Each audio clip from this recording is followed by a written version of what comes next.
You know what's funny? Lego Batman 2 is one of those games that people don't talk about that much anymore. But if you played it back in the day, you probably remembered it really fondly. The wild part is the game has no business being as good as it was. It's a licensed Lego game, it came out in 2012, and on paper it sounds like another, that was fine, kind of title. But Lego Batman 2 DC Superheroes actually did a lot of things right, and in some ways it changed how Lego games worked going forward.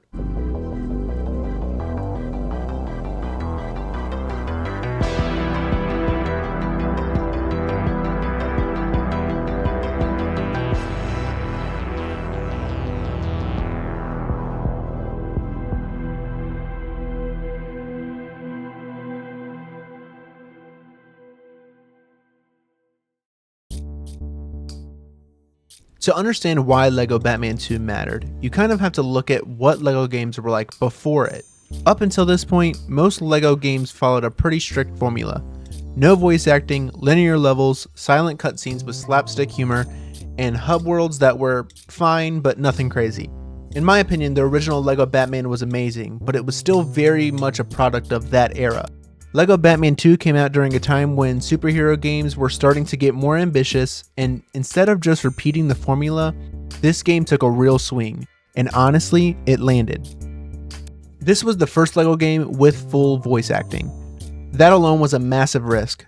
Lego humor had always relied on visual jokes and exaggerated animations, and a lot of people were worried that voices would ruin the charm. But somehow, I feel like it didn't.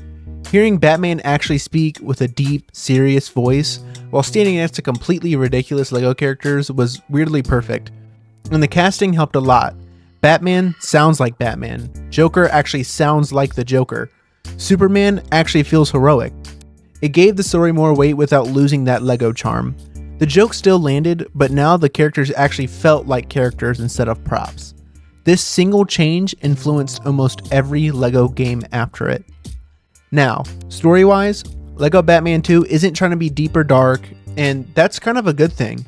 The plot is basically Lex Luthor teams up with the Joker, chaos breaks out in Gotham, Batman can't handle it alone, so the rest of the DC universe shows up. That's it. But what makes it work in this scale is that this wasn't just a Batman game, it was a DC superhero game. You're suddenly seeing Superman, Wonder Woman, Green Lantern, The Flash, and more all interacting in the same Lego world. For a lot of people, this was the first time a Lego game felt big, like a full comic book crossover instead of just a themed adventure. One of the biggest reasons Lego Batman 2 stands out is its open world Gotham City. This wasn't just a hub you ran through, it was an actual whole city. Rooftops, streets, side missions, collectibles literally everywhere. And for the time, this was super impressive. Each character moved differently. Batman used gadgets and gliding, Superman could fly freely and shoot lasers, Flash ran at insane speeds, and Green Lantern used constructs. It made switching characters feel meaningful instead of cosmetic. Exploring Gotham didn't feel like filler, it felt like the main attraction. For me personally, this was one of the biggest reasons why I played this game. I couldn't have GTA as a kid, and more importantly, this was my version of GTA. You could drive around, take cars, summon different cars, and even specialize with the characters' cars. And its core, Lego Batman 2 still uses classic Lego gameplay. Combat that's simple but satisfying. Collecting studs, character-specific abilities, but everything feels a bit more polished. The puzzles are cleaner, the level design is stronger, and the character abilities feel better balanced than earlier games. And while combat isn't deep, it doesn't need to be. Lego games succeeded because they're accessible, and this one nails that balance between being easy to play and still engaging. This game is packed with DC characters, not just big names, but deep-cut villains and heroes too. If you're even remotely into DC, this game feels like a playground. Unlocking characters was actually exciting, not just completion checklist stuff, and because everyone played differently, there was a real incentive to experiment. It felt like the devs actually liked DC, not just licensed it. So why do people still remember Lego Batman 2 so fondly? Because it was a turning point. It introduced voice acting, large open worlds, stronger storytelling, better character variety, and a lot of the later LEGO games built directly on this type of foundation. Is it perfect? Absolutely not. The flying controls can feel clunky, some missions drag, the open world can feel empty at all times, but none of that overshadows what it accomplished. LEGO Batman 2 is one of those games that didn't try to reinvent everything, it just made smart changes at the right time.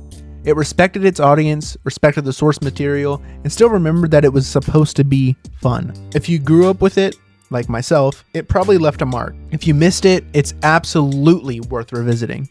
And honestly, for a LEGO game from 2012, it aged surprisingly.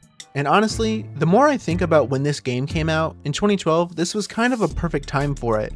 Not just for superhero stuff, but for games in general. This was an era where a lot of games weren't trying to be hyper-realistic or super serious.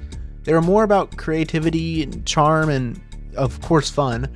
You had Minecraft blowing up around that time, a game that looked super simple but let you do basically anything you ever could think of. You had Skylanders, which leaned fully into toys, imagination, and accessibility. Even stuff like Little Big Planet, Portal 2, and other games from that era all shared the same vibe. They weren't embarrassed to be playful. LEGO Batman 2 fits perfectly into that space. What really stands out about this era is that games didn't feel like they just had to justify themselves. LEGO Batman 2 didn't need photorealistic graphics. Minecraft didn't need a story.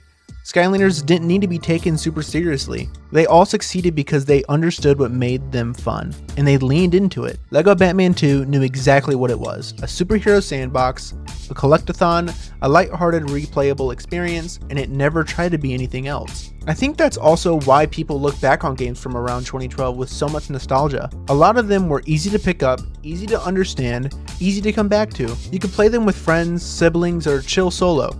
LEGO Batman 2 was one of those games you could hand to anyone, and they'd figure it out within minutes. That kind of universal design is harder to find now. You don't see people playing split-screen games anymore, unlike LEGO Batman. When you put LEGO Batman 2 next to Minecraft or Skylanders, it makes more sense why it worked so well. Of course, it can't compete to that level, but I mean, it worked really well for 2012. It wasn't trying to compete with these massive RPGs or cinematic blockbusters. It was part of a wave of games that focused on play first.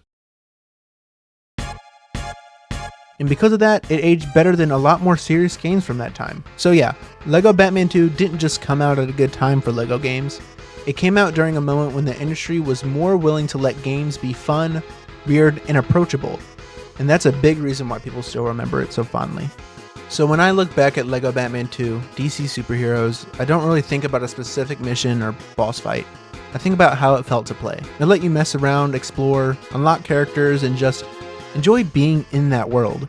And that's something a lot of games today still struggle to get right. LEGO Batman 2 didn't try to be the most realistic superhero game, or the most cinematic, or the most complex. It focused on being fun and committed to that idea completely. And in doing so, it ended up being quietly influential. It changed how LEGO games worked, it helped set the tone for future superhero LEGO titles, and it showed that licensed games didn't have to feel disposable. LEGO Batman 2 is the kind of game that reminds you why you started playing games in the first place. Not for realism, not for a prestige, just to have a good time. And in the end, that's all that really matters anyway.